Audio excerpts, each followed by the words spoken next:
Hey guys, welcome to Sippin' and Spillin' with Sid from 3 Mississippi. I hope you're having a great beginning of your Thanksgiving week and remembering all the things to be thankful for. It's been a little bit of a rough week for us. I had mentioned that my friend's mother was ill and she ended up passing away. So it was kind of a hard week, obviously. Tried to help as much as I could. Made a couple meals for them, tidied up, and just kind of tried to do a few things that she didn't have the ability to. And so, oh, and I have a visitor. Okay, I'm back. So anyway, I'm sitting outside of church, and we have our soup parade night in a couple of weeks, and that is, as of last year, is now my project. And today was like the big announcement reminding people that it's coming up because it's the first week after Thanksgiving, and it's on December 3rd, and we have the whole town comes out for the parade, and like Frankie's in the parade. She'll be twirling her flag with the band. Last year she was in it, but for FFA. And so anyway, we need like people to donate, make soup and donate it, and then we need people to bring boxes of crackers. Well, somebody earlier in the week had already got all the crackers and told me that they did, but it was after I had already put the printout in our newsletter at church, and so people have been coming up to me saying, I'll get crackers, and I was like, I already got the crackers.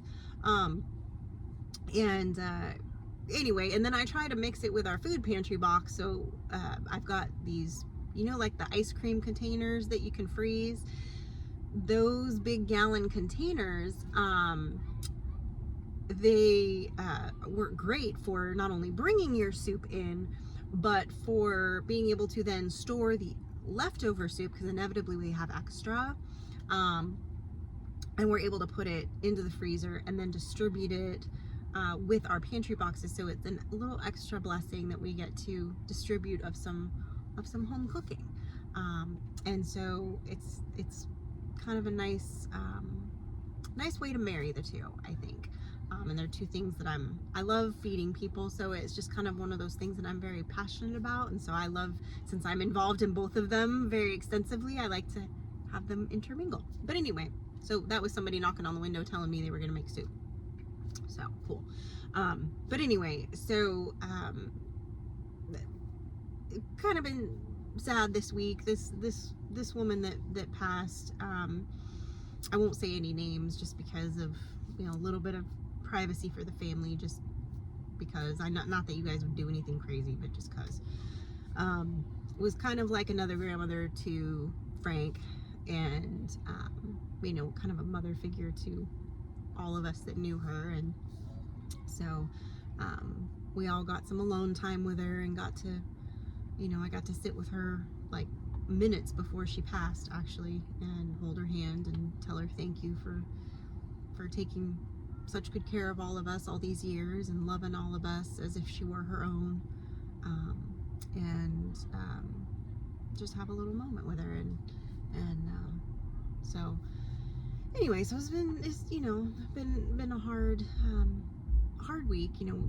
I'm very grateful that her granddaughter got to be there. She was coming in from out of town, got to spend a day with her before she passed, and very grateful that she passed in a room full of people that loved her and cared about her, and that she was at home. So that's a blessing. So anyway, so it just been a little bit of a hectic week, and then we, just the usual stuff that we're working on as well in the meantime. So trying to get everything done, and then also having that, just a little bit of a struggle bus this week. And then of course I had volunteered this week before I knew things were going to be chaotic, to help with making the mac and cheese. I mentioned this to you guys. And then on Thanksgiving, I'm making mashed potatoes, cranberry sauce, mashed potatoes, cranberry sauce. Oh, and mac and cheese. Mashed potatoes. Let me get this straight. Mashed potatoes, mac and cheese, cranberry sauce. We're bringing the turkey, or we've donated the turkey. Ryan's gonna cook it, and then and Mike's making his famous gravy. So so that's good, but it's a lot. And then I'll have to make something that morning too, like something for the brunch in the morning. So, and then I'm trying to get, I want to get all my editing done for the week so that I don't have to worry about it, you know, the rest of the week. And then of course I made myself an eye doctor appointment because my vision this last couple weeks has just gone, like my prescription's changed, and I'm like struggle bussing.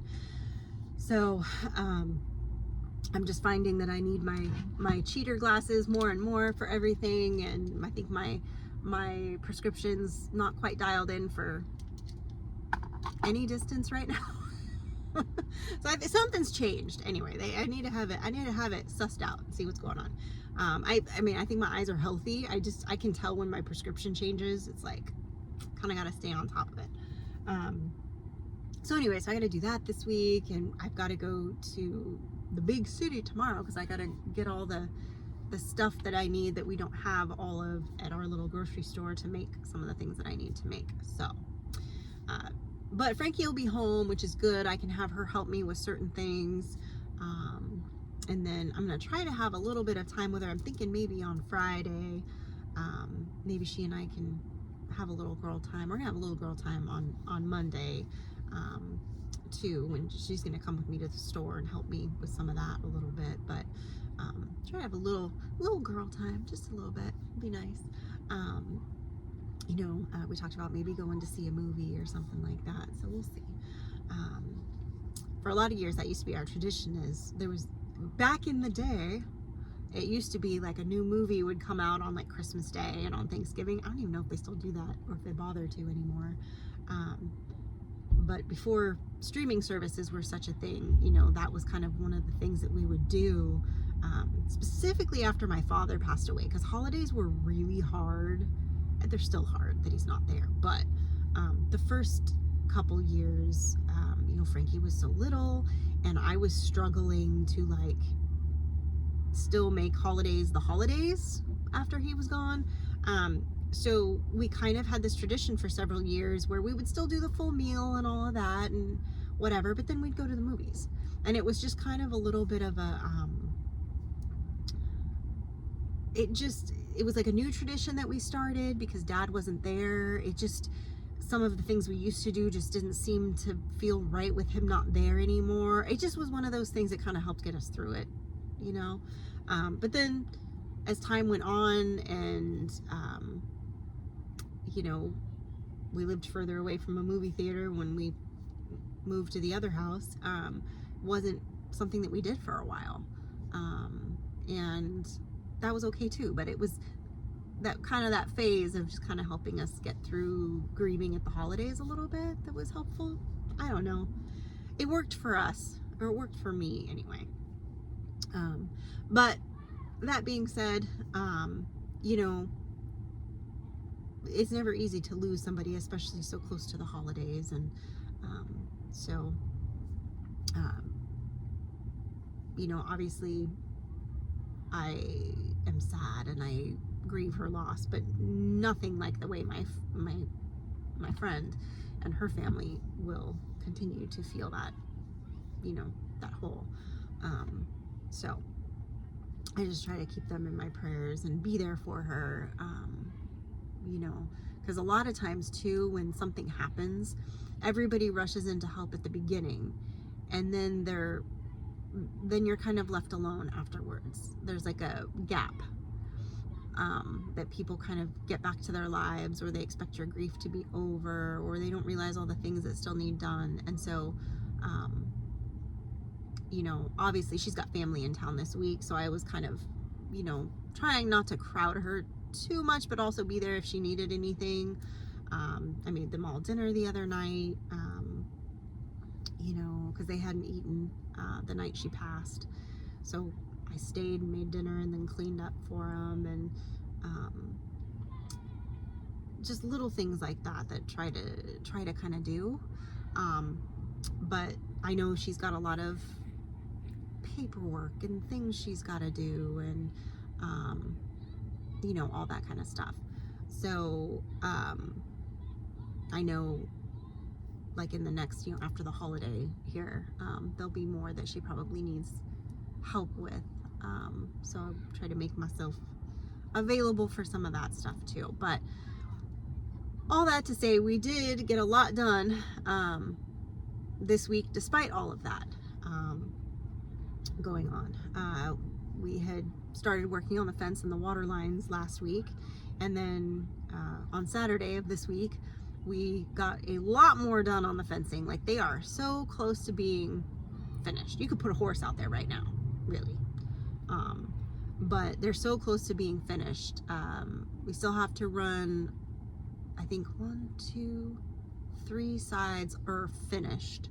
One side still needs the rest of the barbed wire run on the back end, and then the hot lines need to be run. So it's getting closer. It's about another half day's worth of work on that fence line, so that's not bad. And we got the gate hung, so that was good. So that'll be which I know I haven't showed you any of that yet, guys, but tomorrow's video, Tuesday's video, will be the day 1 of the fencing and all that we got done, and then Friday's video will be the day 2 of getting the fencing done. And really, we got a lot done, so it's looking really good out there now. I'm really happy with the progress, as you will. And Mike's feeling better. He sounds worse, to be honest. I think the weather shifted. Here's a couple things. The weather shifted, number 1. And I have it a little bit too, and I was even coughing in church because they had the heater on, and I don't do well if the heater's on. And if it got cold last night, the heater kicked on, and I only have it set, mind you, at like, I think I have it set at like 64 degrees, so it's got to get pretty cold in the house before the heater kicks on, because I'm just really sensitive to it, and it just makes me really congested and dried out, and I'm just not a fan of running the heater all night. So but anyway, I think that contributed to his situation, because Mike will put the thermostat at 70 for both the hot and the cold. He wants to keep the house at 70, but when you run it at 70 with the heater, it's like just sucks all the, I just can't. Anyway, so that being said, you know, he's doing better, but he's at choir practice right now, but he did not sit in the choir at church because he sounds like Kermit the Frog. Like, he sounds like, you know, I guess not Kermit the Frog, but he sounds all crazy right now. And I don't know if it was the heater, but the other night he woke up, he dozed off on the couch. I had already gone upstairs to bed, and the whole house was filled with smoke. Fire alarm was going off. That's what woke him up. And I was like, bro, really? He tells me this the next morning. He's like, did you hear the fire alarm last night? And I was like, no. And he's like, how did you not hear that? And I'm like, I didn't, which is crazy because I'm not a particularly heavy sleeper, number 1. Number 2, I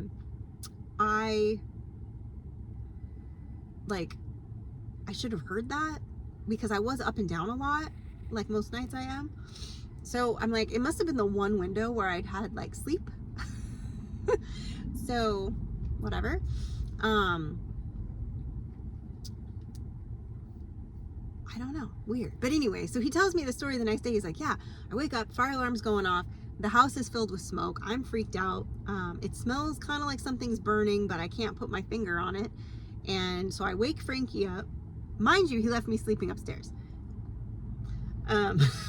He wakes Frankie up, they go searching all over the house, they check the heater, they're checking all this stuff to see like what's causing the smoke, and then it just stopped. Like, they turned all the heaters off. So which explained why the next morning I got up and the heater had been turned off, and I was like, that's weird. I know I had the heater on. No wonder it was like 59 degrees upstairs, and I was like, it's freezing up here. No wonder. And so I go downstairs and he tells me this whole story, and he's like, yeah, I stayed down here. I left this light on so I could see if it happened again.